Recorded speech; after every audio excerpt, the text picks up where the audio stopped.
ಹೂವು ಗೆದ್ದರೆ ಭೂಮಿಯಾದಯೇ, ನಾರು ಗೆದ್ದರೆ ಹೂವಿನ ದಯೆ.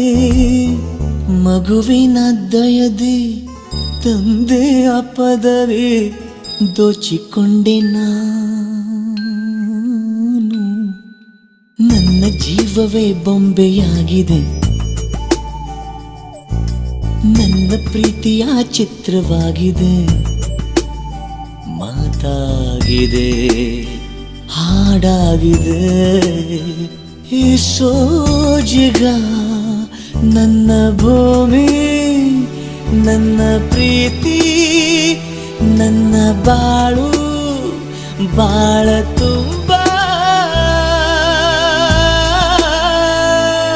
ನಾನು, ನನ್ನ ಕನಸು.